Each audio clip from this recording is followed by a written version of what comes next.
अपनी बीमार बहन के इलाज के पैसे जुटाने के लिए मैंने शहर के सबसे बड़े रईस परिवार की इकलौती बेटी जिया यानेर को पढ़ाने का काम लिया। वो या तो पागल थी या फिर हद से ज्यादा सनकी। हमारी पहली मुलाकात में ही उसने मेरा गला दबोच लिया और चिल्लाई, मैंने कहा था यहाँ से दफा हो जाओ। अब जब हमारे घर से पैसे लिए हैं तो जैसा मैं कहूंगी वैसा ही करना होगा। जब मेरा दम घुटने लगा तो मैंने पलटकर उसे दीवार से सटा दिया। उसने अपना सिर घुमाया और मेरी गर्दन पर इतनी जोर से काटा कि खून से मेरा कॉलर लाल हो गया। मैंने कोई विरोध नहीं किया, बस खामोशी से उसे देखता रहा। उसके होठों पर मेरा खून लगा था और उसकी आंखों का वो पागलपन धीरे धीरे गायब होकर एक अजीब सी उलझन में बदल रहा था। उस वक्त मुझे लगा था कि मैं उसे काबू कर लूंगा, पैसे लूंगा और हमेशा के लिए यहाँ से चला जाऊंगा। पर मुझे क्या पता था कि ये तो बस शुरुआत है। कुछ समय बाद उसने मेरी तरफ 200 लाख 20 लाख का चेक बढ़ाया और अगले ही पल विला का दरवाजा अंदर से लॉक कर दिया। उसकी आवाज में एक अजीब सी ठंडक थी। सर, ये पैसे अब आपके हैं, लेकिन आप अब सिर्फ मेरे हैं। मुख्य कहानी अध्याय 1। प्रतीक, तुम्हारी बहन पीहू की दिल की बीमारी और बढ़ा गई है। उसका फौरन ऑपरेशन करना होगा। सर्जरी और आगे के इलाज के लिए कम से कम 10 लाख रुपयों की जरूरत है। फोन की दूसरी तरफ डॉक्टर की वो बर्फीली आवाज किसी भारी हथौड़े की तरह मुझ पर गिरी, जिसने मुझे एक गहरे अंधेरे गड्ढे में धकेल दिया। 10 लाख रुपए! मैं प्रतीक, इस शहर की यूनिवर्सिटी का सबसे कम उम्र का असिस्टेंट प्रोफेसर हूँ। मेरा करियर दिखने में बहुत शानदार लगता है, लेकिन इस रुतबे से हकीकत में पैसे नहीं मिलते। मैं अभी अभी पढ़ा कर निकला था, पर मेरी जेब पूरी तरह खाली थी। माँ बाप के गुजर जाने के बाद पीहू ही इस दुनिया में मेरी इकलौती अपनी थी। फोन काटकर मैं अपने किराए के कमरे के ठंडे फर्श पर बैठ गया। बाहर शहर की चमकती लाइटों को देखते हुए मेरा सिर चकराने लगा। पहली बार मुझे इतनी गहरी बेबसी महसूस हुई, यहाँ तक कि मैं अपने मन में हिसाब लगाने लगा कि मेरे शरीर का कौन सा अंग सबसे ज्यादा कीमत में बिक सकता है। तभी मेरा फोन फिर से बजा। ये मेरे डिपार्टमेंट के हेड HOD का कॉल था। प्रतीक, एक ट्यूशन का काम है, काफी अलग है। एक दिन के 10,000 रुपए मिलेंगे, करोगे? मैं झटके से सीधा होकर बैठ गया। हाँ सर, जरूर करूंगा। जल्दबाजी मत करो, पहले पूरी बात सुन लो। हेड की आवाज में एक थकान थी। स्टूडेंट जिया यानेर है।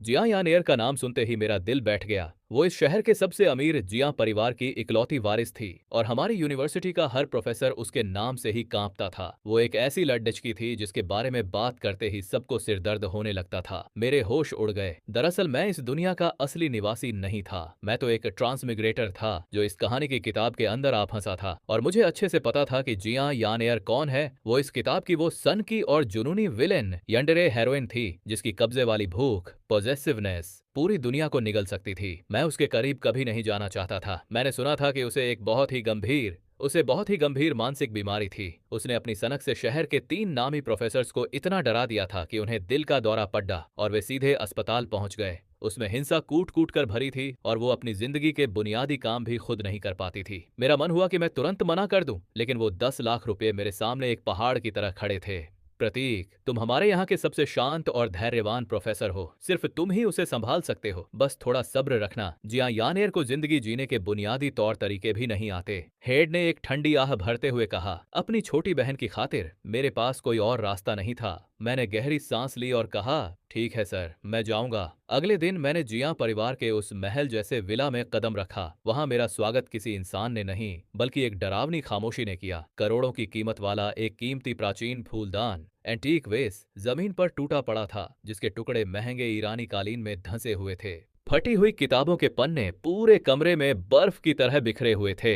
पूरे कमरे में एक अजीब सी घुटन और पागलपन वाली हवा फैली हुई थी। जिया यानेर उस मलबे के बीचों बीच बैठी थीं। उसने सफेद रेशम की एक लंबी नाइट ड्रेस पहनी थी और उसके काले बाल झरने की तरह उसके कंधों पर गिर रहे थे, जिससे उसकी त्वचा बिल्कुल सफेद और पारदर्शी दिख रही थी। वो किसी महंगे चीनी मिट्टी के खिलौने जैसी लग रही थी, बेहद नाजुक और खूबसूरत। लेकिन जैसे ही उसने सिर उठाकर मेरी तरफ देखा, उसकी आंखों में एक ऐसी चमक थी जैसे कोई जंगली दरिंदा अपने शिकार पर झपटने के लिए तैयार बैठा हो। मुझे किसी टीचर की जरूरत नहीं है। उसकी आवाज बिल्कुल खाली थी, जैसे उसमें कोई भावना ही न हो। मैंने उस कमरे की तबाही और उसके आसपास फैली नफरत को पूरी तरह अनदेखा कर दिया। मैंने अपने साथ लाए नोट्स उस कमरे की इकलौती सलामत टेबल पर रखे और उतनी ही शांति से जवाब दिया, मिसेस जिया, मैंने इस काम के पैसे लिए हैं और मैं अपनी जिम्मेदारी पूरी करूंगा। आज से आपकी पूरी जिंदगी वो किसी चिढ़ी हुई बिल्ली की तरह सोफे से उछली और सीधे मुंह पर झपट पड़ी। उसकी पतली लेकिन बर्फीली उंगलियों ने मेरे गले को पूरी ताकत से दबोच लिया। अगर हमारे घर से पैसे लिए हैं तो मेरी बात माननी होगी। अभी के अभी यहाँ से दफा हो जाओ। दम घुटने का एहसास मुझे घेरने लगा। उसकी ताकत उसकी काया के हिसाब से बहुत ज्यादा थी। उसकी आंखों में सिर्फ पागलपन और सब कुछ तबाह कर देने की चाहत थी। मुझे तुरंत समझ आ गया कि वो मुझे सिर्फ डरा नहीं रही थी, वो सच में मुझे जान से मार देना चाहती थी। जब मेरी आंखों के सामने धुंधलापन छाने लगा तो आखिरी पल में मेरे बचने की प्रवृत्ति, सर्वाइवल इंस्टिंक्ट जाग उठी। मैंने अपनी पूरी ताकत लगाई और उसकी कलाई को झटके से पकड़ लिया। एक ही झटके में मैंने उसे घुमाया और धप की आवाज के साथ उसके दुबले पतले शरीर को ठंडी दीवार से सटाकर दबोच लिया। उसकी छटपटाती हुई बाहों को मैंने अपने एक ही हाथ से, उसकी दोनों बाहों को मैंने उसके सिर के ऊपर ले जाकर मजबूती से दबोच लिया। ताकत के इस बड़े अंतर ने उसे पूरी तरह बेबस कर दिया था।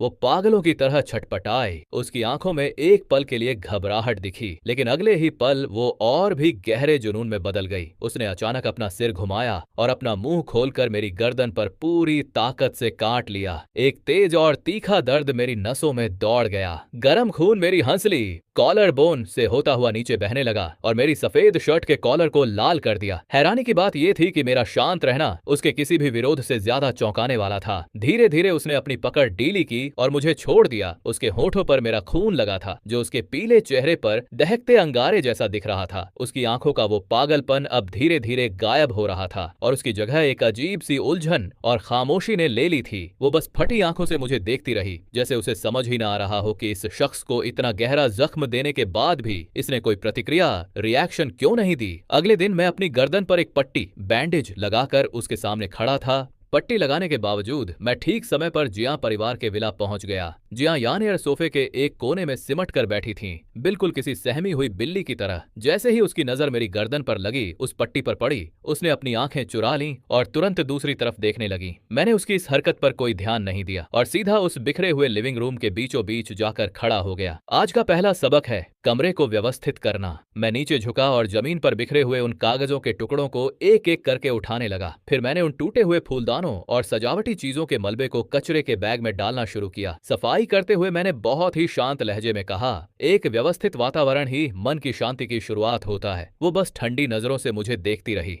इस बार न तो उसने कोई पागलपन दिखाया और न ही मुझ पर हमला किया। जब कमरा पूरी तरह साफ हो गया तब मेरा ध्यान उसके जूतों पर गया। उसके स्नीकर्स के फीते, शूलेसेस खुले हुए थे। मैं उसके पास गया और उसके सामने घुटनों के बल बैठ गया। पैर ऊपर उठाओ। वो एक पल के लिए हिचकिचाई, लेकिन फिर अनचाहे मन से उसने अपना पैर थोड़ा ऊपर उठाया। उसने सफेद स्नीकर्स पहने अपना पैर धीरे से आगे बढ़ाया। मैंने बड़े सब्र के साथ उसके जूतों के फीते हाथ में लिए और उसे एक एक करके सिखाने लगा कि उन्हें कैसे बांधा जाता है। ध्यान से देखो, इसे इस तरह करते हैं। सिखाते वक्त मेरी उंगलियां अनजाने में उसके टखने, एंकल से छू गईं। वहां की त्वचा बहुत ही नाजुक और बर्फीली थी। वो अचानक झटकी, जैसे उसे करंट लगा हो, लेकिन उसने अपना पैर पीछे नहीं खींचा। ये पहली बार था जब हम इतनी शांति से एक दूसरे के इतने करीब थे। वो अपना सिर झुकाए मेरे चेहरे को बड़े गौर से देख रही थी। उसकी आंखों में एक ऐसी उलझन और जज्बात थे जिन्हें पढ़ पाना मेरे लिए नामुमकिन था। दोपहर के वक्त जब मैंने जिया परिवार का वो विशाल डबल डोर फ्रिज खोला तो दंग रह गया। वो अंदर से लगभग खाली था। वहां बस महंगी विदेशी मिनरल वाटर की बोतलें और कुछ पुराने स्नैक्स पड़े थे जो काफी पहले ही एक्सपायर हो चुके थे। एक ऐसी लडेज की जो अपना पेट तक नहीं भर सकती थी। भला उसका मिजाज इतना चिद्दा क्यों ना होता। मैंने फैसला किया कि आज मैं उसे सबसे आसान चीज सिखाऊंगा, टमाटर और अंडे के नूडल्स। मैंने कहा, जो इंसान अपनी बुनियादी जरूरतों को पूरा नहीं कर सकता वो अपनी जिंदगी पर भी कभी काबू नहीं पा सकता। मैंने अपने साथ लाए थैले से सामान निकाला, एक अंडा लिया और उसे बड्ढे सलीके से कटोरे के किनारे पर पटका। सुनहरा अंडा बिना किसी गड्ढे के कटोरे में जा गिरा। अब तुम कोशिश करो। मैंने दूसरा अंडा उसकी तरफ बढ़ाया। उसने अनाड़ीपन से मेरी नकल करने की कोशिश की, लेकिन उसने जरूरत से ज्यादा जोर लगा दिया। चटाक, अंडा उसके छिलकों समेत कटोरे में बिखर गया। उसके चेहरे पर तुरंत गुस्से और शर्म की एक लहर दौड़ गई। वो बद्धी बेबसी के साथ वहां खड़ी रही। मैंने उसका मजाक नहीं उठाया, बस खामोशी से वो कटोरा लिया और कांटे चॉपस्टिक्स की मदद से बड़े सब्र के साथ छिलकों के उन छोटे छोटे टुकड़ों को बाहर निकालने लगा। जल्द ही उस आलीशान किचन में पहली बार खाने की खुशबू और चौंक की आवाज गूंजने लगी। उस किचन में पहली बार खाने की सोंधी सी महक फैल रही थी। मैंने गर्मा गर्म नूडल्स का कटोरा उसके सामने रखा। वो काफी देर तक उस धुआं उठते हुए कटोरे को देखती रही, जैसे उसने पहले कभी ऐसा कुछ देखा ही ना हो। उसने काफी देर तक हाथ नहीं लगाया। दोपहर में मुझे एहसास हुआ कि वो अपना फोन लगभग इस्तेमाल ही नहीं करती। उसकी चैट लिस्ट पूरी तरह खाली थी, बिल्कुल किसी कोरे कागज की तरह साफ। उसने खुद को इस आलीशान महल जैसे पिंजरे में बंद कर लिया था और बाहरी दुनिया से अपना हर रिश्ता तोड़ दिया था। मैंने उसका फोन लिया और उसमें कुछ मशहूर सोशल मीडिया और वीडियो एप्स डाउनलोड कर दिए। तुम बाहरी दुनिया से डरती हो, लेकिन यकीन मानो, दुनिया में सिर्फ बुरे लोग ही नहीं होते। मैंने एक ट्रैवल ब्लॉगर का वीडियो चलाया। स्क्रीन पर नीला समंदर और आजादी से उड़ते हुए समुद्री पक्षी सीगलस दिखाई दे रहे थे। मैंने कहा, तुम यहाँ से शुरुआत कर सकती हो। जो भी तुम्हें पसंद हो वो देखो। खूबसूरत नजारे, प्यारी बिल्लियां या फिर लोगों की सोह। वो स्क्रीन की तरफ ऐसे देख रही थी जैसे खो गई हो। मैंने कहा, सोशल मीडिया पर दोस्तों की जरूरत होती है। मैंने उसके फोन से अपने वीचैट पर फ्रेंड रिक्वेस्ट भेजी। यह मेरा नंबर है। पढ़ाई या जिंदगी में कोई भी परेशानी हो, तुम कभी भी मुझसे पूछ सकती हो। मेरी जेब में फोन वाइब्रेट हुआ और मैंने रिक्वेस्ट एक्सेप्ट कर ली। अब जिया यान एयर की उस खाली लिस्ट में मैं पहला और इकलौता दोस्त था। उस रात मैं अपनी बहन की बीमारी की रिपोर्ट और अगले दिन के लेसन प्लान के बीच बुरी तरह फंसा हुआ था। तभी फोन की स्क्रीन चमक उठी। जिया यान एयर का मैसेज था। कोई शब्द नहीं थे, बस एक फोटो थी। फोटो में नूडल्स का एक कटोरा था जो पूरी तरह गल चुका था। नूडल्स आपस में चिपके हुए थे और टमाटर के टुकड़े पत्थर जैसे बड़े थे। मैंने उस खराब सी दिखने वाली फोटो को देखा, पर मुझे उसमें उसकी वो मासूम कोशिश नजर आ रही थी। वह तस्वीर देखकर मैं साफ कल्पना कर सकता था कि कैसे उस सूने पड़े किचन में उसने मेरी नकल करते हुए बड़ी मेहनत से अंडा फोड़ने और टमाटर काटने की कोशिश की होगी। मैंने जवाब में सिर्फ 2 शब्द लिखे, काफी अच्छे हैं। अगले कुछ दिनों में उसने चीजें तोड़ना बंद कर दिया। हालांकि वो अब भी खामोश रहती थी, पर अब वो साए की तरह मेरे पीछे चलती, मुझे खाना बनाते या किताबें सहेजते हुए देखती रहती। जब मैं उसे पढ़ाता तो वो मेरे ठीक सामने बैठती। भले ही उसका ध्यान भटक जाता, पर कम से कम अब वो मेरे साथ एक ही कमरे में रहने लगी थी। उसने अपने चारों तरफ जो दीवार खड़ी की थी, मेरे आने से उसमें एक छोटी सी दरार आ गई थी। मुझे लगा था कि मैं अपना काम पूरा करूंगा, पैसे लूंगा और चला जाऊंगा, लेकिन मेरा यह भ्रम ठीक 1 हफ्ते बाद टूट गया। उस दोपहर मैं उसे गणित का एक मुश्किल सवाल समझा रहा था, तभी मेरे फोन की स्क्रीन चमक उठी। यूनिवर्सिटी की एक लेडी टीचर का मैसेज था, जो काम के साथ साथ कुछ मजाक भी कर रही थी। मैंने भी मुस्कुराते हुए 2-3 जवाब दे दिए। तभी मेरी नजर जिया यान एयर पर पड़ी। उसकी पेन रुक गई थी और उसकी आंखें मेरे फोन की स्क्रीन पर जमी थीं। उसकी वो नरम पड़ रही निगाहें अचानक बर्फीली और नुकीली हो गईं, जैसे कोई शिकारी अपनी जमीन पर घुस आए दुश्मन को देख रहा हो। कौन है ये? वो अचानक बोली। उसकी आवाज में एक ऐसी तड़प और तनाव था जिसे शायद उसने खुद भी महसूस नहीं किया था। एक सहकर्मी, कॉलीग है, मैंने शांति से जवाब दिया। तुम्हें उसके साथ बात करने की। जब आप उससे बात कर रहे थे तो आपके होंठ 3.5 डिग्री ऊपर उठे थे और आपकी वो मुस्कान 2.7 सेकंड तक रही। मेरे दिल की धड़कन एक पल के लिए रुक गई। मुझे अंदाजा भी नहीं था कि वो इतनी बारीकी से मुझे देख रही थी। मैंने अपना फोन जेब में रखा और चेहरे पर सख्ती लाते हुए कहा, अभी पढ़ाई का समय है, अपना ध्यान यहाँ लगाओ। तभी मेरा फोन बज उठा। स्क्रीन पर पीहू का नाम चमक रहा था, मेरी छोटी बहन। उसे देखते ही मेरे माथे की सिकन गायब हो गई और मेरी आवाज खुद ब खुद बेहद नरम हो गई। पीहू, कैसी हो आज? तबीयत कैसी है तुम्हारी? भैया, आप मुझसे मिलने कब आओगे? नर्स दीदी कह रही थी कि आज मैं बहुत बहादुर थी। मैं बिल्कुल भी नहीं रोई। फोन के दूसरी तरफ से पीहू की वो प्यारी और मासूम आवाज आई, बस थोड़ा काम निपटा लूं, फिर फौरन तुम्हारे पास आऊंगा। बताओ, क्या तोहफा चाहिए? वो नया फोन दिला दूं जिस पर तुम अपने गेम खेल सको? मेरी आवाज की वो कोमलता जो अभी अभी पीहू के लिए निकली थी, मेरी आवाज की वो नरमी और बहन के साथ हुई वो बातें, जिया यान एयर ने एक एक शब्द गौर से सुना था। इससे पहले कि मैं अपनी बात पूरी कर पाता, एक साया सा लहराया और उसने झटके से मेरा फोन छीन लिया। मैं कुछ कह पाता उससे पहले ही उसने फोन कान से लगाया और दूसरी तरफ पीहू से उस लहजे में बात की जो डरावनी हद तक शांत था। तुम्हें अपने भाई की चिंता करने की जरूरत नहीं है। अब से मैं उसका ख्याल रखूंगी। हमारा परिवार उसे एक एक पाई का हिसाब चुकाएगा। इतना कहकर उसने फोन काट दिया। उसने मेरे फोन को अपनी मुट्ठी में इतनी जोर से जकड़ लिया था जैसे वो मेरा फोन नहीं बल्कि उसकी अपनी कोई जागीर हो। जिया यान एयर, ये क्या बदतमीजी है। पहली बार मुझे उस पर इतना गुस्सा आया जिसे काबू करना मुश्किल था, लेकिन वो अपनी जगह से टस से मस नहीं हुई। उसने बड़े हक के साथ मेरी आंखों में आंखें डालकर देखा। उसकी नजरों में अब वो जुनून साफ था जिसे वो अब और नहीं छुपाना चाहती थी। तुमने हमारे घर से पैसे लिए हैं तो अब तुम्हारा हर एक पल सिर्फ और सिर्फ मेरा है। क्लास के वक्त तुम किसी से भी बात नहीं करोगे, खास तौर पर किसी औरत से। उसने औरत शब्द पर इतना जोर दिया कि मेरे रोंगटे खड़े हो गए। मुझे समझ आ रहा था कि हालात अब मेरे काबू से बाहर होते जा रहे हैं। मैंने किसी तरह अपना गुस्सा दबाया और क्लास खत्म करने के बाद सीधे अस्पताल अपनी बहन पीहू से मिलने पहुंचा। छोटी सी है पर दिमाग बहुत तेज चलता है। मिलते ही वो मेरे गले लग गई और शरारत भरी आवाज में फुसफुसाने लगी, भैया सच सच बताओ, फोन पर वो दीदी कौन थी? सुनने में तो बहुत खड़ूस लग रही थी, लेकिन ऐसा लगा जैसे वो आपकी बहुत परवाह करती हैं। उसने मुस्कुराते हुए मेरे कंधों पर अपना सिर रगड़ा और अचानक अपनी नाक सिकोड़ते हुए सूंघने लगी। ओहो भैया, आप में से एक बहुत ही अच्छी खुशबू आ रही है। और ये आपकी वाली परफ्यूम तो बिल्कुल नहीं है। आप तो बड़े खिलाड़ी निकले। भैया थोड़ी और मेहनत करो और उन्हें इम्प्रेस कर लो। आखिर मेरी सर्जरी के पैसों का सवाल है। मैंने चिढ़कर उसके सिर पर एक हल्की सी चपत लगाई। क्या बकवास कर रही है? और ये सब तेरी। हॉस्पिटल से आने के बाद मेरा मन बहुत भारी था। बोझ इतना ज्यादा था कि दम घुट रहा था। अगले दिन जब मैं विला पहुंचा तो जियां यानेर ने ऐसे बर्ताव किया जैसे कुछ हुआ ही ना हो। उसने मेरा फोन तो लौटा दिया, लेकिन टेबल पर उसके हाथ से बना एक टाइम टेबल रखा था। उसमें समय की एक एक मिनट की जानकारी इतनी बारीकी से लिखी थी कि पूरी शीट भर गई थी। सबसे नीचे लाल पेन से एक नया नियम लिखा था, ट्यूशन के दौरान सर का फोन साइलेंट पर रहेगा और किसी भी गैर जरूरी कॉल का जवाब नहीं दिया जाएगा। वो मुझे देख रही थी और मैं उसे। हम दोनों के बीच एक अजीब सी खामोशी थी। इस बार मुझ में बहस करने की हिम्मत नहीं थी, इसलिए मैंने चुपचाप हार मान ली। पीहू की बीमारी मेरे सीने पर किसी पत्थर की तरह भारी थी। सर्जरी के पैसों का इंतजाम अब भी नहीं हो पाया था और ये बेबसी मुझे अंदर ही अंदर खाए जा रही थी। जी हाँ, यानियर को पढ़ाते समय मेरा दिमाग बार बार हॉस्पिटल के बिलों और ऑपरेशन थिएटर की तरफ भाग रहा था। उसने मेरी हालत भांप ली थी। वो बार बार अपनी कलम रोकती और अपनी उन तीखी नजरों से मुझे ऐसे देखती जैसे मेरे अंदर झांकने की कोशिश कर रही हो। वह असामान्य रूप से शांत थी,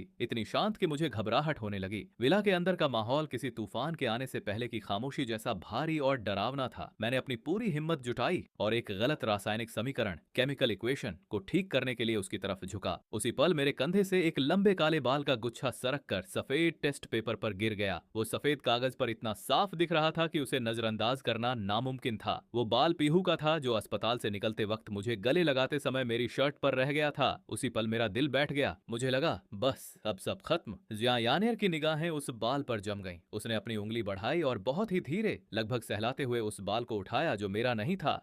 वह बाल उसके हाथों में ऐसे था जैसे वह दुनिया की सबसे गंदी चीज को छू रही हो। उसने उस बाल को अपनी आंखों के सामने उठाया और रोशनी की तरफ करके पूरे 10-15 सेकंड तक देखती रही। उस कमरे में अब सिर्फ मेरी और उसकी तेज होती सांसों की आवाज सुनाई दे रही थी। एक डरावनी खामोशी छाई हुई थी और फिर, कौन है ये? एक ऐसी चीख निकली जिसने मेरे कान के पर्दे फाड़ दिए और कमरे की सारी शांति को टुकड़ों में बिखेर दिया। तुम्हारे ऊपर किसी दूसरी औरत के बाल क्या कर रहे हैं? उसने पागलपन में टेबल पर रखी सारी किताबें और टेस्ट पेपर से एक झटके में जमीन पर पटक दिए। पन्ने हवा में उड़ने लगे। वो ऐसी लग रही थी जैसे उसके शरीर से सारी जान निकल गई हो और अगले ही पल उसमें कोई भयानक शक्ति भर गई हो। उसकी आंखों में जो पागलपन था वो अब धोखे के दर्द और गहरी मायूसी में बदल चुका था। उसकी आंखें पूरी तरह लाल हो चुकी थीं। सब झूठे हैं, सबके सब मुझे धोखा देते हैं। उसकी आवाज कांप रही थी। मेरे मम्मी पापा झूठे हैं, कहते थे कि मुझसे प्यार करते हैं, लेकिन मुझे इस घर में अकेला छोड़ दिया। वो बॉडीगार्ड्स भी झूठे थे, कहते थे कि मेरी रक्षा करेंगे, लेकिन उन्होंने उन बदमाशों को मुझे अगवा करने दिया। और अब तुम भी मुझे धोखा दे रहे हो।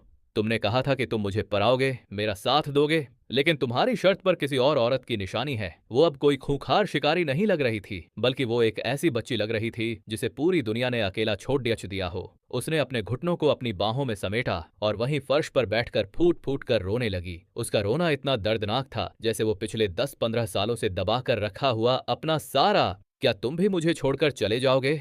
उसने अपना आंसुओं से भीगा चेहरा ऊपर उठाया और बेबसी से मेरी तरफ देखने लगी। क्या तुम्हें भी लगता है कि मैं बहुत बड़ी मुसीबत हूं? क्या तुम मुझसे नफरत करते हो, इसीलिए तुम किसी दूसरी औरत के पास जा रहे हो? मैंने उसे पहले कभी इतना कमजोर नहीं देखा था। इस पल वो कोई सन की लड़की नहीं थी, बल्कि वो एक ऐसी बच्ची थी जो डूब रही हो और बचने के लिए किसी भी चीज को पकड़ लेना चाहती हो। मेरा दिल जैसे किसी ने जोर से भींच दिया हो। दर्द की एक लहर मेरे सीने में दौड़ गई। मैं उसके पास गया और उसके सामने घुटनों के बल बैठ गया। समझ नहीं आ रहा था कि उसे कैसे समझाऊं। उसके इस टूटे हुए सब्र के सामने मेरी हर सफाई बेमानी लग रही थी। तभी वो अचानक मुझ पर झपटी और उसने पागलों की तरह मेरी बाहों को जकड़ लिया। उसके नुकीले नाखून मेरी खाल में गहरे ढंस गए। मत जाओ, खुदा के लिए मुझे छोड़कर मत जाओ। उसकी आवाज में उसका पूरा शरीर बुरी तरह कांप रहा था और उसकी उखड़ी हुई सांसें बता रही थीं कि वो मानसिक रूप से पूरी तरह टूट चुकी है। मुझे पता था कि अगर मैंने अभी उसे नहीं संभाला तो सब खत्म हो जाएगा। मैंने उसके उन ठंडे हाथों को अपने हाथों में लिया और उसकी आंखों में झांकते हुए एक ऐसी दृढ़ता के साथ कहा जो मैंने खुद में पहले कभी महसूस नहीं की थी। मैंने एक एक शब्द पर जोर देते हुए कहा, मैं कहीं नहीं जा रहा। उसने अपनी आंसुओं से भरी आंखों से मुझे देखा, जैसे वो यकीन करना चाहती हो कि जो उसने सुना वो सच है या नहीं।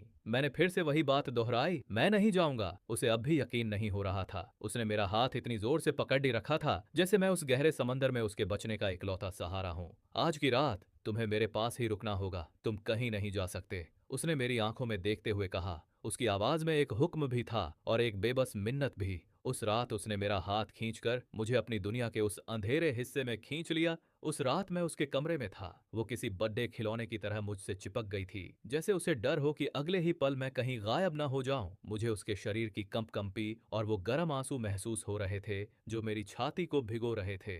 अगली सुबह जब मेरी आंख खुली तो मेरा पूरा शरीर अकड़ चुका था। जिया यानेर किसी बेल की तरह मुझसे लिपटी हुई थी और बहुत ही सुकून से सो रही थी। उसके चेहरे पर एक अजीब सी संतुष्टि और मिठास थी। यह पहली बार था जब मैंने उसे इतनी गहरी नींद में देखा था। मैंने बहुत ही सावधानी से खुद को छुद्धाकर बिस्तर से उतरने की कोशिश की, तभी मेरी नजर बेड साइड टेबल पर पड़ रही। वहां का नजारा देखकर मेरे होश उड़ गए। सफेद रंग की दर्जनों दवाइयों की बोतलें वहां कतार से सजी थीं। ट्रैंक्विलाइजर्स, ट्रैंक्विलाइजर्स, एंटी डिप्रेसेंट्स और नींद की हैवी डोज वाली दवाइयां। उन बोतलों पर लिखे वैज्ञानिक नाम किसी डरावनी कहानी जैसे लग रहे थे। तब जाकर मुझे असली हकीकत का एहसास हुआ। उसका वो पागलों जैसा बर्ताव और वो छोटी छोटी बातों पर भड़कना कोई मामूली नखरा नहीं था। उस पागलपन के पीछे हर दिन अपनी बीमारी और उस अंधेरे के साथ उसकी एक दर्दनाक जंग चल रही थी। पहली बार मेरे दिल में उसके लिए एक ऐसी हमदर्दी जागी जिसे शब्दों में बयान करना मुश्किल था। मैंने बहुत धीरे से उसे जगाया। उसने अपनी नींद से भरी आंखें खोली और जैसे ही मुझे देखा, पहले तो वो ठिठकी और फिर उसके गालों पर शर्म की एक हल्की सी सुर्खी छा गई। मैंने बेड साइड टेबल पर रखी उन दवाइयों की बोतलों की तरफ इशारा किया और कहा, दवा लेने का वक्त हो गया है। उसने उन बोतलों को देखा और फिर धीरे से अपना सिर हिलाकर मना कर दिया। उसकी निगाहें फिर से मेरे चेहरे पर टिक गईं और उसने बहुत ही संजीदगी के साथ कहा, कल रात मैंने कोई दवाई नहीं ली, फिर भी मैं बहुत सुकून से सोई। उसने अपना हाथ आगे बढ़ाया और उसकी नरम उंगलियों ने मेरी गर्दन पर बने उस जख्म को छुआ जिस पर अब पपड़ी जम चुकी थी। दोस्तों, कहानी में आगे बढ़ने से पहले एक छोटी सी बात। आप लोग मेरे इस चैनल को जो प्यार दे रहे हैं उसके लिए शुक्रिया। भले ही ये अभी डिमोनेटाइज है, लेकिन यार मेरे सेकंड चैनल को भी आपके सपोर्ट की जरूरत है। अभी वहां 20 से 30 मिनट की वीडियोज आ रही हैं, पर अगर आपका सपोर्ट रहा तो मैं वहां भी 1 से 1.5 घंटे की लंबी वीडियोज डालना शुरू कर दूंगा। मैंने सेकंड चैनल का लिंक बायो और नीचे कमेंट बॉक्स में पिन कर दिया है, तो वहां से आप सीधे मेरे दूसरे चैनल पर जा सकते हैं। चलिए अब बढ़ते हैं अपनी कहानी की तरफ। दांतों के वो निशान, तुम ही मेरी दवा हो। उसके ये शब्द किसी कमजोर बिजली के झटके की तरह मुझसे टकराए। मैंने उसकी उन आंखों में झांका जो जरूरत से ज्यादा साफ थीं, लेकिन जिनमें एक अजीब सी जिद और पागलपन था। उस पल मुझे समझ नहीं आया कि मैं क्या कहूं उसे शांत रखने के लिए, ताकि वो मेरी काउंसलिंग में साथ दे सके और शायद अपने उन 10 लाख रुपयों के लिए जो मुझे सर्जरी के लिए चाहिए थे। मेरे दिमाग ने काम करना बंद कर दिया। मैंने कुछ ऐसा कह दिया जिसने खुद मुझे भी चौंका दिया। अगर तुम ठीक से इलाज करवाओगे, मन लगाकर पढ़ोगे और यूनिवर्सिटी में एडमिशन ले लोगे तो ठीक होने के बाद मैं तुम्हारी हो जाऊंगी। हो सकता है ये सिर्फ एक मरीज को बहलाने के लिए बोला गया झूठ था, लेकिन जब मैंने उसकी आंखों में वो चमक देखी जो पहले कभी नहीं थी, उसकी आंखों में वो चमक देखकर एक पल के लिए मेरा दिल पसीज गया। उसे मुझ पर यकीन हो गया था। उसे बाहरी दुनिया से जोड़ने के लिए और एक कथावाचक के तौर पर अपनी जिम्मेदारी निभाने के लिए, ताकि कहानी फिर से सही रास्ते पर आ सके, मैंने तय किया कि अब उसे असली हीरो ये फेंक से मिलवाना ही होगा। आखिरकार घर के अंदर बंद रहकर उसका घाव कभी नहीं भरने वाला था। मैंने उसे प्यार से समझाते हुए कहा, चलो आज बाहर थोड़ा टहल कर आते हैं। मुझे हैरानी हुई कि वो कितनी आसानी से मान गई। मैंने जानबूझकर वही पार्क चुना जहां ओरिजिनल कहानी में हीरो और हीरोइन की पहली मुलाकात हुई थी। गुनगुनी धूप और वो मखमली हरी घास, सब कुछ बिल्कुल वैसा ही था और जैसा मैंने सोचा था। ठीक वैसे ही थोड़ी देर बाद सफेद स्पोर्ट्स वियर में एक लड़का वहां दिखाई दिया। चमकता चेहरा और बेदाग शख्सियत, वो ये फेंक था, कहानी का असली हीरो, जो एक रईस खानदान से था और स्वभाव से बेहद खुशमिजाज। वो इस कहानी का असली हीरो था, जिसे इस बीमार नायिका को ठीक करने के लिए ही बनाया गया था। जैसे ही उसकी नजर जियांग यान एयर पर पड़ी, वो उसकी खूबसूरती देखकर दंग रह गया। वो तुरंत पानी की एक बोतल लेकर उसके पास आया और बात शुरू करने की कोशिश करने लगा। उसने अपनी सबसे प्यारी मुस्कान के साथ कहा, नमस्ते, मैं ये फेंक हूँ। मुझे लगा तुम्हें प्यास लगी होगी, क्या तुम पानी पीना चाहोगी? उसे लगा कि उसकी ये मुस्कान किसी को भी अपना दीवाना बना देगी, लेकिन अभी उसकी बात पूरी भी नहीं हुई थी कि जियांग यानियर के चेहरे पर नफरत के भाव आ गए, जैसे उसने कोई गंदगी देख ली हो। उसने एक शब्द भी नहीं कहा, बस तुरंत मुड़ी और मेरे पीछे छिप गई। उसने डर और घबराहट में मेरे कपड़ों का कोना कसकर पकड़ लिया। फिर उसने मेरे पीछे से अपना आधा सिर बाहर निकाला और ये फेंक की तरफ देखते हुए ठंडे लहजे में सिर्फ एक शब्द कहा, हटो। ये फेंक ने अपनी जिंदगी में कभी ऐसी बेइज्जती नहीं झेली थी। उसके चेहरे की वो चमकती मुस्कान वहीं जम गई, लेकिन वो इतनी आसानी से हार मानने वालों में से नहीं था। वो हार मानने को तैयार नहीं था और उसने फिर से पास आने की कोशिश की।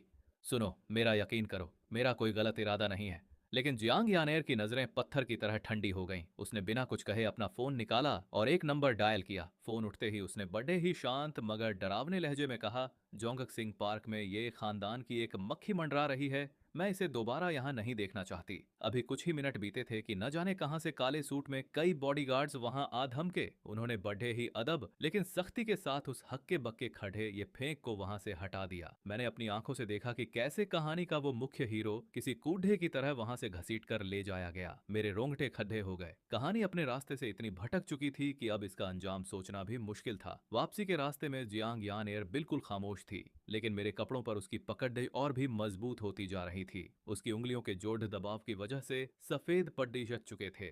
उस रात वो एक बार फिर मुझसे लिपट कर सो गई। उसका शरीर पहले से कहीं ज्यादा मुझसे सटा हुआ था, जैसे वो इस तरह पूरी दुनिया को ये बता रही हो कि मैं सिर्फ उसका हूँ।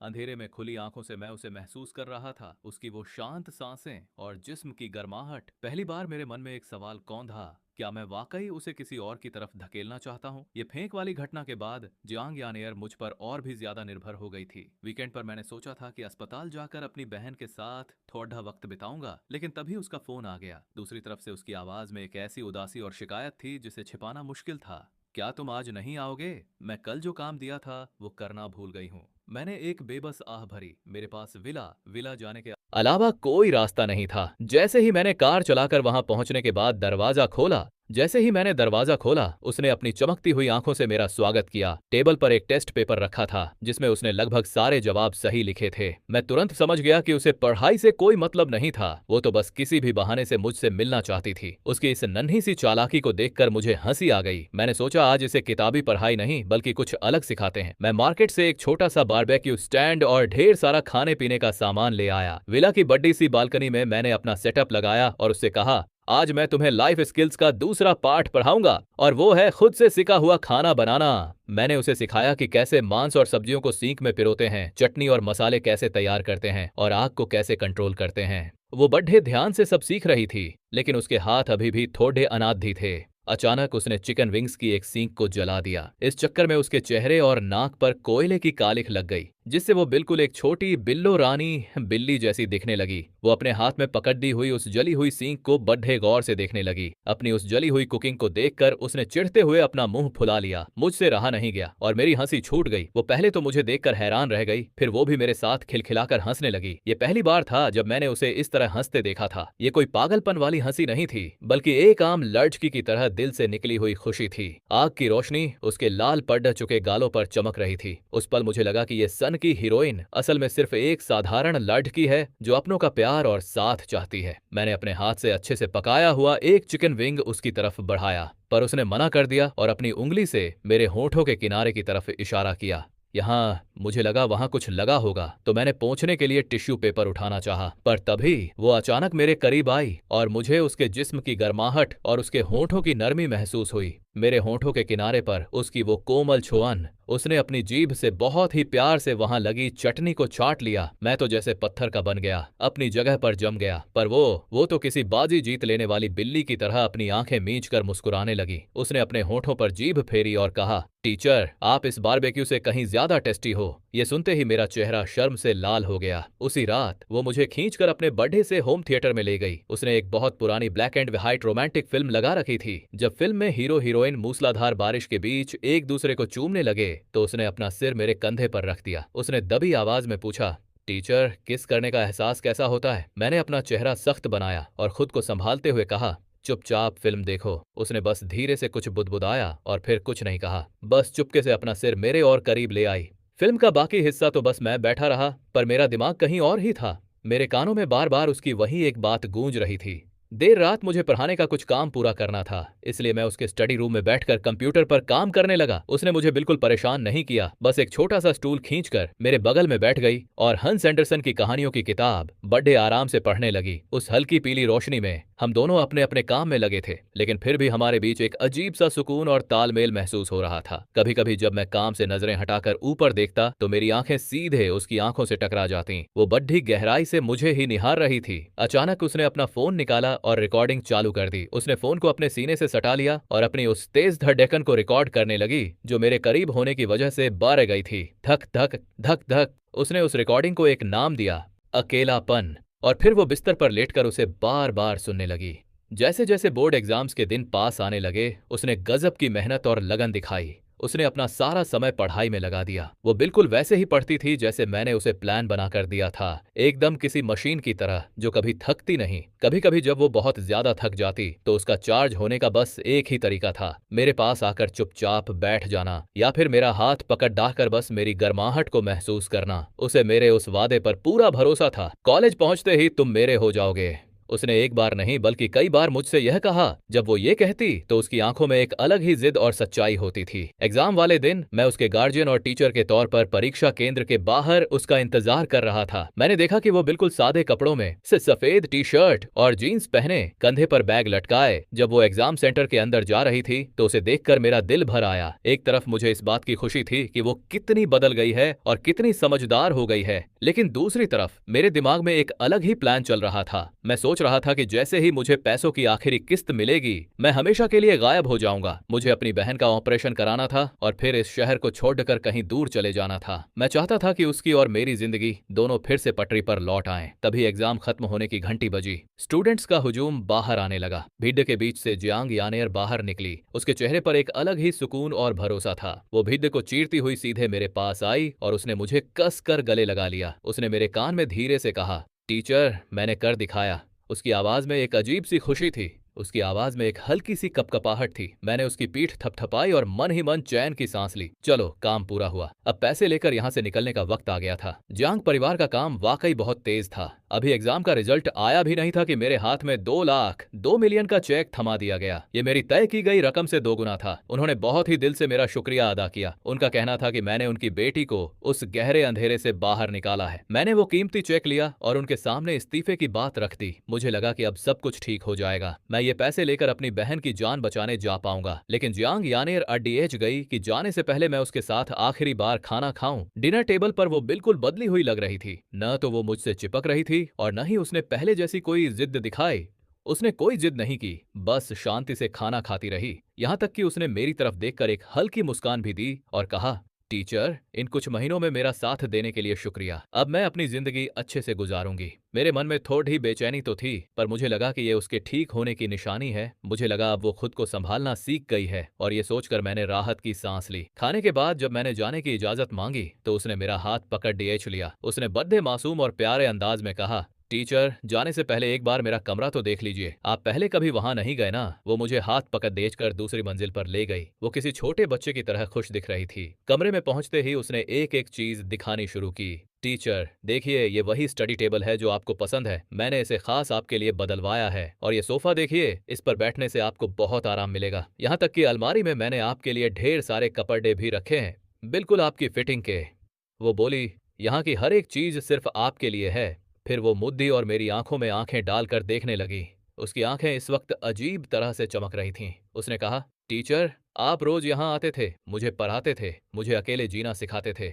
ये सब इसलिए था ना क्योंकि आप मुझसे प्यार करते हैं। मैं उसे समझाने के लिए अपना मुंह खोलने ही वाला था कि ये सब सिर्फ मेरा काम था, लेकिन तभी उसके चेहरे की मुस्कान बदल गई। वो मुस्कान अब मासूम नहीं बल्कि डरावनी और सन की लग रही थी। वो मेरा हाथ पकड़ धकर धीरे धीरे दरवाजे की तरफ ले गई। मैंने जैसे ही दरवाजा खोलने के लिए हैंडल घुमाया पर वो टस से मस नहीं हुआ। तभी पीछे से एक साफ आवाज आई, कच। वो इलेक्ट्रॉनिक लॉक के पूरी तरह बंद होने की आवाज थी। मैं झटके से पीछे मुद्दा और देखा कि जियांग यानेर के हाथ में पूरे घर का रिमोट कंट्रोल था। उसके चेहरे पर वही पुराना पागलपन और एक अजीब सी जीत वाली खुशी थी।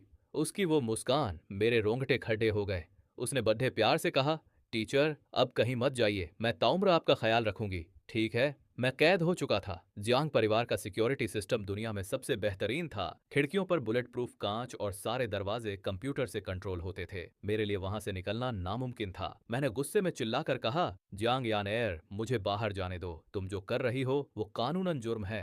पर वो बस मुस्कुराती रही। उसने कटे हुए फल मेरी तरफ बढ़ाए और बड़े ही कोमल लहजे में वो सबसे खौफनाक बात कही, टीचर, आप गुस्से में भी बहुत अच्छे लगते हैं, पर अपनी ताकत बर्बाद मत कीजिए। आप यहाँ से कभी नहीं भाग पाएंगे। मुझे गायब हुए कई दिन बीत चुके थे। तभी किनलिंग चिनलिंग का फोन जियांग परिवार के लैंडलाइन पर आया।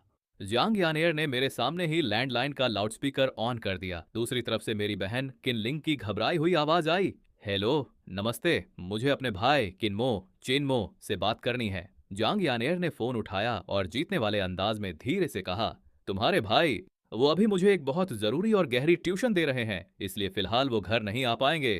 फोन की दूसरी तरफ कुछ सेकंड सन्नाटा छाया रहा और फिर मेरी बहन खुशी से चीख पड़ी, वाह भैया, आप तो छा गए। भाभी, आप तो महान हो। भाभी, आप बिल्कुल फिक्र मत करना, मेरे भाई को अपने पास ही रखो। बस याद रखना, जब वापस आओ तो मेरे लिए एक छोटा भतीजा साथ लेकर आना खेलने के लिए। लाउडस्पीकर पर अपनी बहन की वो पागलों जैसी आवाज सुनकर मेरा तो दम ही घुटने लगा। ये सब क्या बकवास चल रही थी। कुछ दिनों बाद जियांग चैंग यूनिवर्सिटी की एडमिशन लेटर आ गया। जियांग यान एयर ने पूरे शहर में टॉप 10 में जगह बनाकर जियांग यूनिवर्सिटी में अपनी सीट पक्की कर ली थी। वही यूनिवर्सिटी जहां से मैंने पढ़ाई की थी और जहां अब मैं खुद प्रोफेसर था। वो अपना वो सुनहरे अक्षरों वाला एडमिशन लेटर मेरे चेहरे के सामने लहराते हुए बोली, अब मेरी एक नई शर्त है। अगर आप यूनिवर्सिटी में मेरे टीचर बने रहने के लिए तैयार हैं तो मैं आपको इस कमरे से बाहर जाने दूंगी, वरना आपको अपनी पूरी जिंदगी यहीं बस मेरे साथ गुजारनी होगी। अपनी थोड़ी सी आजादी वापस पाने के लिए और अपनी बहन के लिए पैसे कमाते रहने के लिए मेरे पास कोई और रास्ता नहीं था। मैंने भारी मन से उसकी ये बात मान ली। अब मैं उसका कोई कैदी नहीं था, बल्कि यूनिवर्सिटी में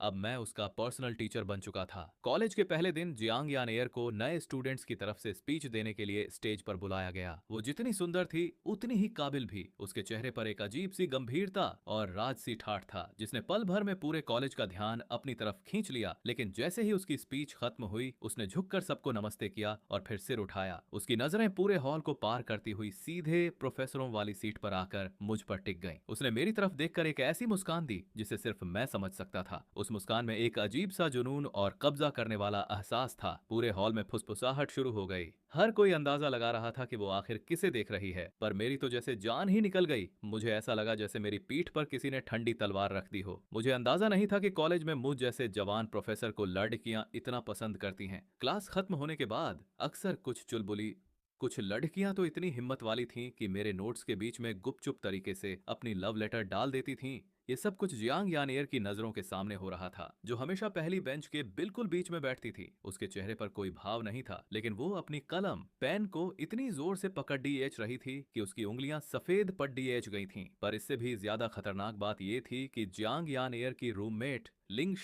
लिंगशी, जो बहुत ही चुलबुली लड़की थी, वो भी मेरी दीवानी बन गई। क्लास के बाद वो अक्सर जियांग यानियर को खींचकर मेरे पास सवाल पूछने के बहाने ले आती थी, पर उसका असली इरादा कुछ और ही था। प्रोफेसर किन, आप कितने हैंडसम हैं। आप पढ़ाते भी बहुत अच्छा है। वैसे क्या आपकी कोई गर्लफ्रेंड है? लिंगशी ने अपनी बढ़ी बढ़ी आंखों से मेरी तरफ देखते हुए बढ़े बेबाक अंदाज में पूछा। इससे पहले कि मैं कुछ जवाब सोच पाता, मेरे बगल में खड़ी तभी जियांग यान एयर ने बहुत ही ठंडे लहजे में बात काटी और कहा, उनकी गर्लफ्रेंड है। लिंगशी एकदम हैरान रह गई। उसने पूछा, कौन है? क्या हम उसे जानते हैं? जियांग यान एयर ने अपना सिर घुमाया और मेरी आंखों में आंखें डालकर एक एक शब्द पर जोर देते हुए कहा, वो मैं हूं।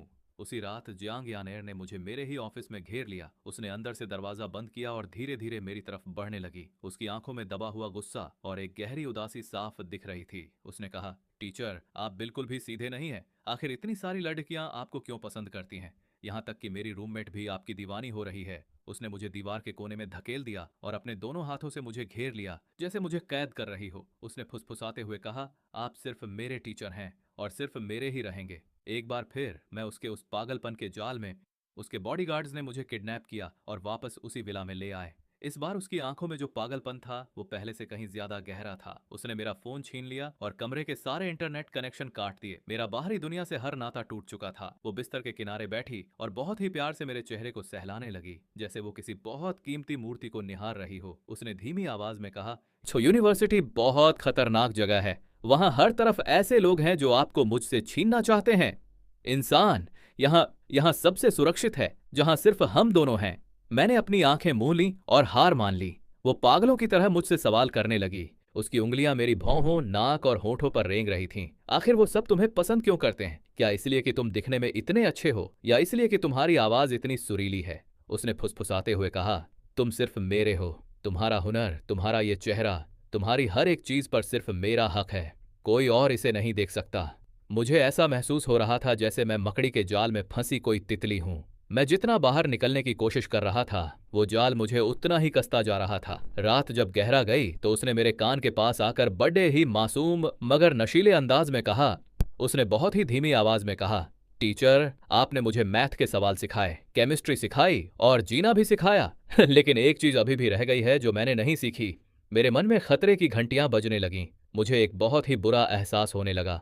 उसने अपनी बात रोकी। उसकी गर्म सांसें मेरे कान को छू रही थीं, जिससे मेरा पूरा शरीर कांप उठा। उसने धीरे से कहा, आपने मुझे अभी तक ये नहीं सिखाया कि एक बच्चे को जन्म कैसे देते हैं। मैंने झटके से अपनी आंखें खोलीं और उसकी उन नजरों से टकराया जिनमें पागलपन, जुनून और एक छोटी सी गुहार छिपी थी।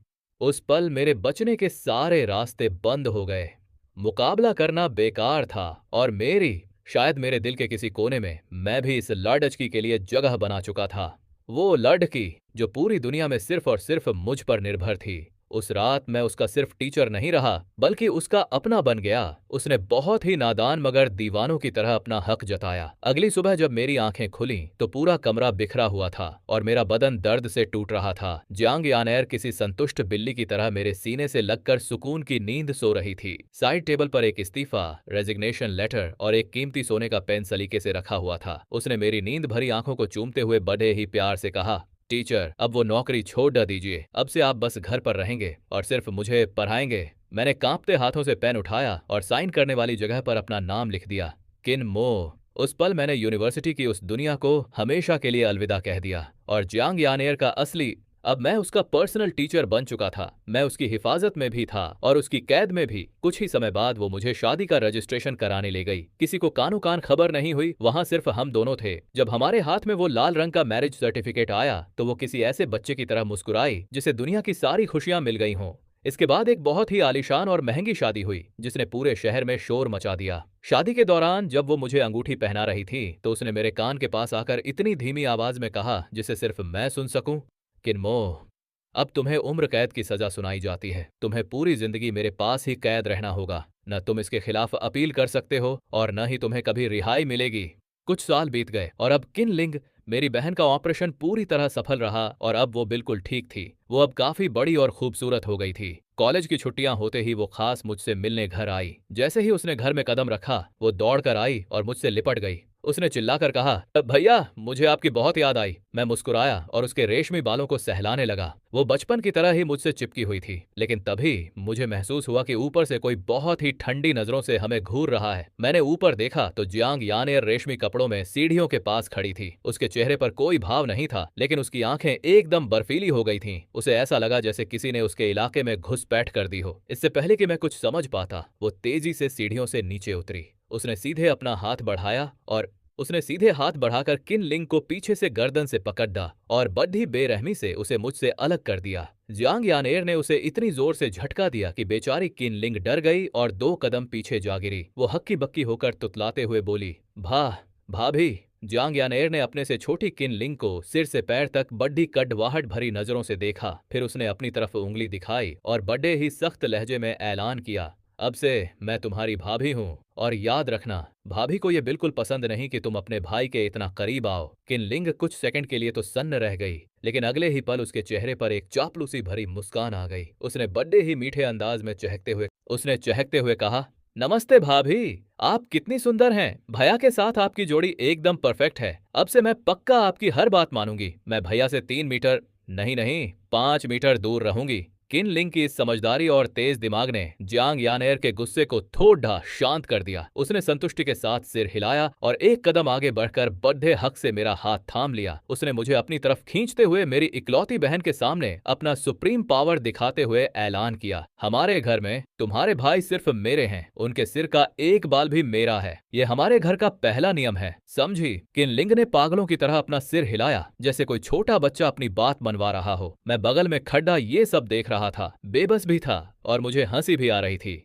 इस घर के हर कोने पर अब जियांग यानेर का कब्जा हो चुका था। डिनर के वक्त माहौल और भी अजीब हो गया। किन लिंग ने सोचा कि वो मेरी पसंद की पनीर डिश या मीट डिश का एक टुकड़ा मेरी थाली में रख दे, लेकिन जैसे ही उसकी चम्मच मेरी तरफ बढ़ी, टेबल के दूसरी तरफ से जियांग यानेर की तीखी नजरों ने उसे वहीं रोक दिया। किन लिंग का हाथ हवा में ही कांप गया। उसने तुरंत अपना रास्ता बदला और वो टुकड़ा जियांग यानेर की प्लेट में रख दिया। उसने डरते डरते कहा, भाभी, आप बहुत मेहनत करती हैं। मेरे भैया जैसे बड्ढे इंसान को संभालना कोई आसान काम नहीं है। आप बहुत थक जाती होंगी, आप ही इसे खाइए और अपनी सेहत का ख्याल रखिए।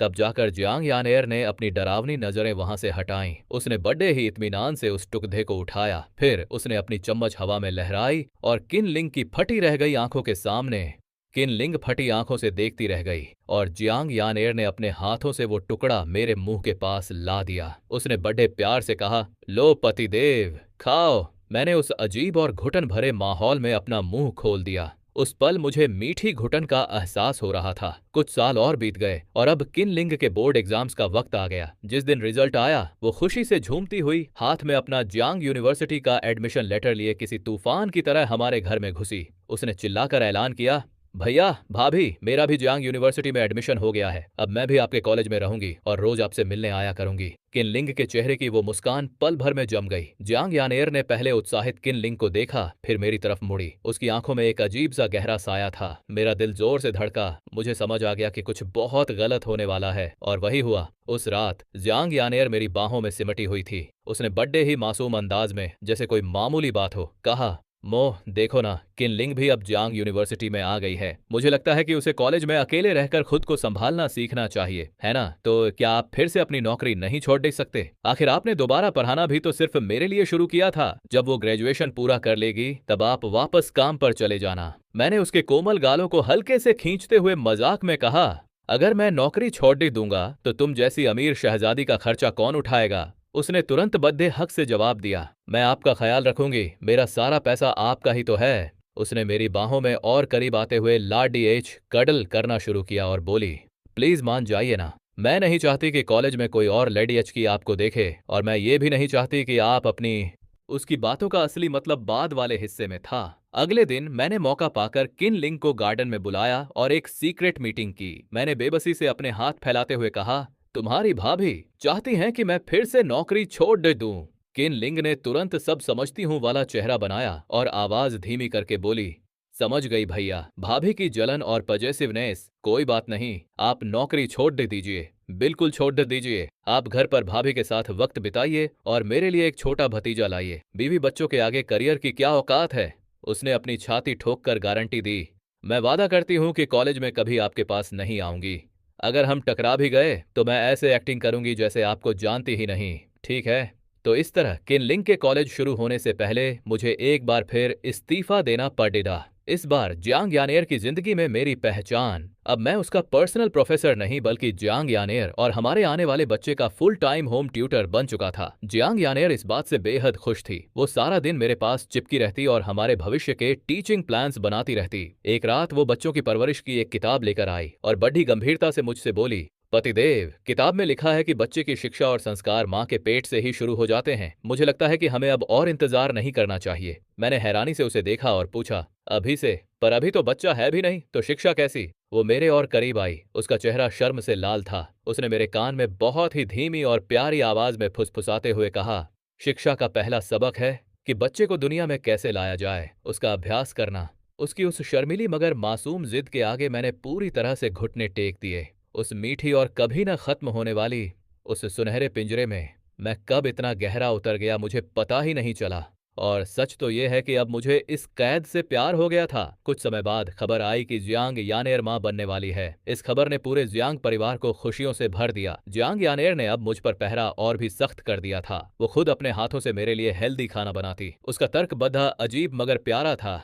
पापा की सेहत ही बच्चे का भविष्य तय करेगी। डिलीवरी वाले दिन जब उसे लेबर रूम में ले जाया जा रहा था, उसने मेरा हाथ कसकर पकड़ डिच लिया। उसका चेहरा दर्द से सफेद पद्धा था, पर उसकी आंखों में वही पुराना जुनून था। उसने मुझसे वही पुराना और मुश्किल सवाल पूछा, अगर कोई खतरा हुआ तो किसे बचाओगे, मुझे या बच्चे को? मैंने बिना एक पल सोचे उसका हाथ चूमा और उसके माथे को सहलाते हुए कहा, सिर्फ तुम्हें, मुझे सिर्फ तुम चाहिए। वो मुस्कुराई और चैन से अपनी आंखें बंद कर लीं। कुछ सालों बाद हमारा प्यारा सा, हमारी बेटी अब बद्धी हो रही थी और वो बिल्कुल अपनी मां जियांग यानेर की परछाई थी। बचपन से ही उसके अंदर भी वही कब्जा करने वाली जिद्दी फितरत दिखने लगी थी। एक दिन मैं गार्डन में अपनी बेटी को गोद में लेकर धूप सेक रहा था। किन लिंग छुट्टियों में हमसे मिलने आई। जैसे ही बेटी ने अपनी बुआ को मेरी तरफ बढ़ते देखा, वो तुरंत मेरी गोद से उतरी और अपने नन्हे नन्हे कदमों से दौड़कर किन लिंग के सामने खद्दी हो गई। उसने अपनी छोटी छोटी बाहें फैलाकर मेरा रास्ता रोका और अपनी तोतली आवाज में बिल्कुल अपनी मां की तरह ऐलान किया, पापा को हाथ मत लगाना, पापा सिर्फ मेरे हैं। मैं अपने सामने इन दो छोटी बड्डी सन की पॉजेसिव लड़कियों को देखकर बेबसी से मुस्कुरा दिया। कहानी समाप्त। Video outro. चैनल के लिए खास मैसेज। दोस्तों, ये थी एक अनोखी और जुनूनी प्रेम कहानी। अगर आपको ये वीडियो पसंद आई हो तो इसे लाइक जरूर करें। और हाँ, शादी के बाद मुझे जियांग यानेर की एक छुपी हुई खूबी के बारे में पता चला। वो मुझसे भी बेहतर टीचर थी, पर वो मुझे नहीं बल्कि हमारी बेटी को पढ़ाती थी। जब हमारी बेटी सिर्फ 3 साल की थी, तभी से उसने उसे पापा पर नजर कैसे रखें का क्रैश कोर्स देना शुरू कर दिया था। एक दिन मैं पानी का गिलास लेकर लिविंग रूम से गुजर रहा था, तभी मैंने उसे बड़ी गंभीरता से अपनी बेटी को समझाते हुए सुना, याद रखना, पापा के फोन का पासवर्ड तुम्हारी मम्मी का जन्मदिन है और ये कभी बदलना नहीं चाहिए। पापा के व्हाट्सएप पर जितनी भी लड़ेचकियां हैं, तुम्हें मम्मी के लिए उन सब पर नजर रखनी है। बेटी ने अपनी तोतली आवाज में पूछा, और नानी? जियांग यानेर बोली। नानी को छोड़कर बेटी ने फिर पूछा, और बुआ? जियांग यानेर 2 सेकंड के लिए चुप हुई और फिर बोली, बुआ को भी छोड़कर। बेटी ने मासूमियत से पूछा, और मैं? उसने मेरी तरफ एक नजर देखा और अपनी आवाज धीमी करके बोली, तुम तो मेरी छोटी मददगार हो, तुम सबसे अलग हो। बेटी ने खुशी से तालियां बजाईं और चहकते हुए बोली, मैं मम्मी की छोटा मददगार। मैं दरवाजे पर खड्डा सोच रहा था कि इस बात पर खुश होऊं या पुलिस को फोन कर दूं। अब तो हालत ये थी कि किन लिंग जब भी घर आती तो पहले जियांग यानेर को मैसेज करके परमिशन लेती। भाभी, क्या मैं भैया को गले लगा सकती हूँ, बस 1 सेकंड के लिए? जियांग यानेर जवाब देती, सिर्फ आधा सेकंड। किन लिंग फौरन रिप्लाई करती, सौदा पक्का। फिर जब भी वो घर आती, किसी चोर की तरह लपक कर मुझे गले लगाती और तुरंत पीछे हटकर अपने दोनों हाथ ऊपर कर लेती, जैसे कह रही हो, देखो मैं पाक साफ हूं। मैं ये सब देखकर यही सोचता कि मैं कोई इंसान हूं या कस्टम ड्यूटी पर चेक होने वाला कोई गैर कानूनी सामान। एक दिन किन लिंग ने थोड़ी ज्यादा पी ली और जियांग यानेर का हाथ पकड़ कर रोने लगी।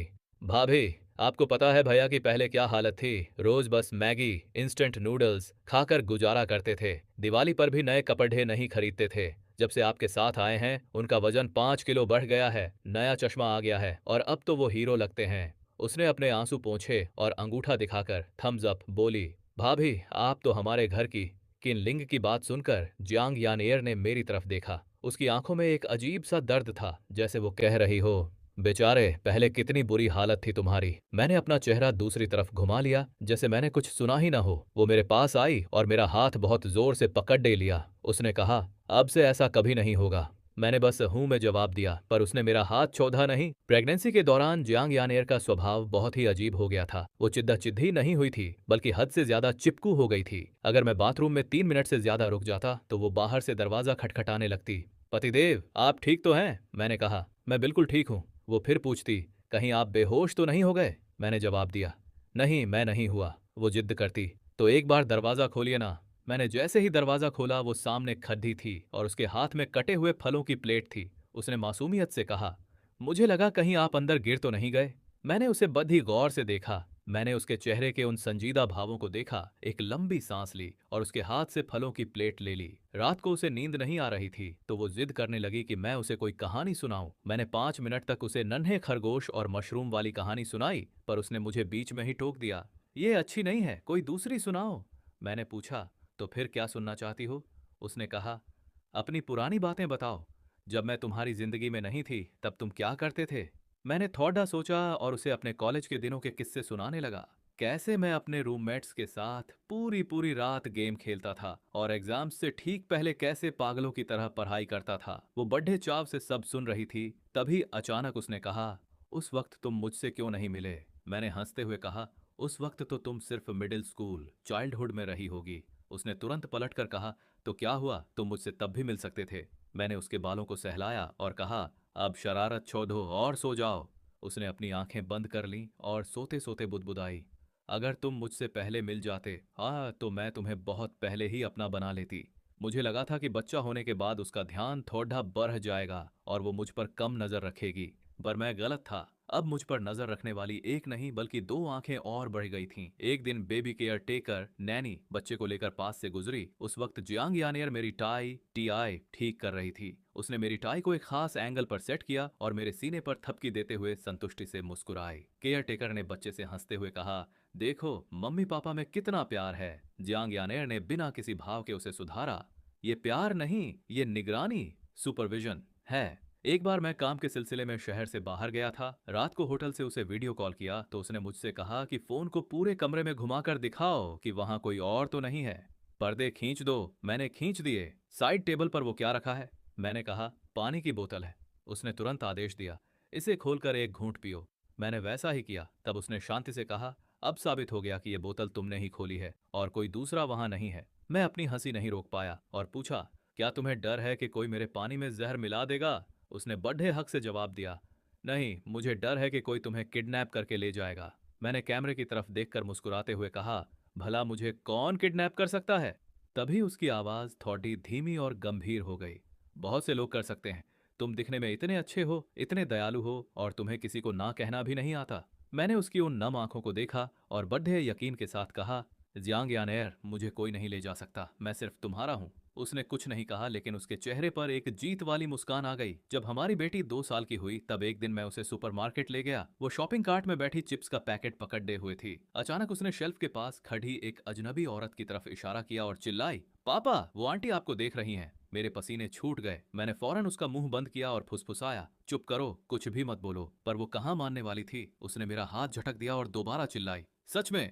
उस छोटी सी जान ने अपनी बात पर जोर देते हुए कहा, उसने आपको कई सेकंड तक घूर कर देखा था। घर पहुंचते ही उसने सबसे पहले अपनी माँ जियांग यानेर के पास जाकर शिकायत लगा दी, मम्मी, आज सुपरमार्केट में एक आंटी पापा को लगातार घूरे जा रही थीं। जियांग यानेर उस वक्त सब्जी काट रही थी। उसकी चाकू अचानक बोर्ड पर ही थम गई। उसने बहुत ही ठंडे लहजे में पूछा, सच में? और फिर मेरी तरफ देखा। मैंने तुरंत हाथ खड़े कर दिए और अपनी सफाई दी, कसम से मैंने ध्यान ही नहीं दिया। बेटी ने आग में घी डालते हुए कहा। उन्होंने कई सेकंड तक देखा था। जियांग यानेर ने चाकू नीचे रखी। वो मेरे पास आई और अपने पंजों के बल खड्डे होकर मेरे होठों पर एक छोटा सा किस किस किया। फिर वो वापस मुद्दी और सब्जी काटने लगी। उसका लहजा इतना शांत था जैसे वो मौसम की बात कर रही हो। चलो, अब मुहर स्टैंप लग गई। बेटी के स्कूल जाने के बाद जियांग यानेर खाली रहने लगी और अब उसके दिमाग में नए नए आइडियाज आने लगे। एक दिन वो बेकिंग की किताब उठा लाई और बोली कि वो मेरे लिए केक बनाएगी। उसका पहला केक कोयले जैसा काला था और दूसरा पूरी तरह से पिचक गया था।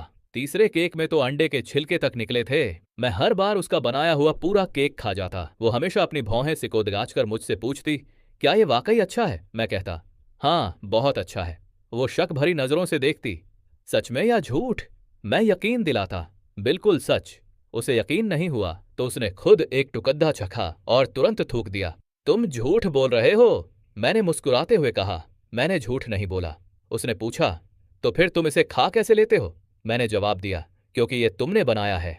वो कुछ सेकंड के लिए एकदम सुन्न रह गई। फिर उसने शर्माकर अपने हाथों से अपनी आंखें ढक लीं। मैंने उसे बहुत ही धीमी आवाज में बुदबुदाते हुए सुना, किन्मो, तुम चीटिंग, रूल ब्रेक कर रहे हो। मैं हंसा और केक का आखिरी टुकड़ा भी अपने मुंह में डाल लिया। पिछले महीने हमारी शादी की सालगिरह थी और उसने मुझे एक बहुत ही खास तोहफा दिया। उस घड़ी के पीछे एक लाइन लिखी हुई थी, उम्र कैद की सजा, अपील करने की इजाजत नहीं। वो मेरे कंधे पर सिर रखकर बैठ गई। उसकी उंगलियां मेरी उंगलियों में फंसी हुई थीं। उसने धीरे से पूछा, किन्मो? मैंने कहा, हूं। उसने फिर पूछा, क्या तुम्हें कभी पछतावा होता है? मैंने थोड़ा सोचा और जवाब दिया, हाँ, पछतावा तो होता है। इस बात का पछतावा कि मैं तुम्हें पहले क्यों नहीं मिला। अगर पहले मिल जाता तो तुम्हें इतने सालों तक उस अकेलेपन की कैद में नहीं रहना पड़ता। उसने कुछ नहीं कहा, लेकिन मुझे महसूस हुआ कि मेरे कंधे पर उसके आंसुओं से नमी आ गई है। खिड़की के बाहर चांदनी बहुत चमक रही थी और बगल के कमरे से हमारी बेटी के चैन से सोने की आवाज आ रही थी। मैंने उसे अपनी बाहों में और कस लिया और उसने मेरा कंधा थाम लिया। अब समझ गया था कि मेरी ये पूरी जिंदगी अब इसी कैद के नाम है।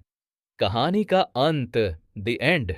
तो दोस्तों, आज की कहानी यहीं खत्म होती है। उम्मीद है आपको ये मजा आया होगा, पर जाने से पहले एक छोटा सा काम करते जाइए। तो आज ही चैनल पर जाएं और चेकआउट करें। कंटेंट वाकई कमाल का है। और हाँ, सबसे जरूरी बात, कल उस चैनल पर एक और नया एपिसोड आने वाला है, तो अभी जाकर सब्सक्राइब बटन दबा दें ताकि आप उसे मिस न करें। अब जरा कमेंट में ये बताइए कि आज की ये कहानी आपको कैसी लगी, मस्त थी या नहीं। वो नटखट बच्ची और उसकी तेज तर्रार मान वाला ट्विस्ट कैसा था। माँ ने जिस तरह बच्ची को सिखाया कि पापा को कैसे संभालना है और लड़कों से कैसे दूर रहना है, मतलब पूरी प्लानिंग ही अलग लेवल की थी। खैर, फिलहाल के लिए इतना ही। मिलते हैं एक और नई और दिलचस्प कहानी में। तब तक के लिए बाय बाय दोस्तों।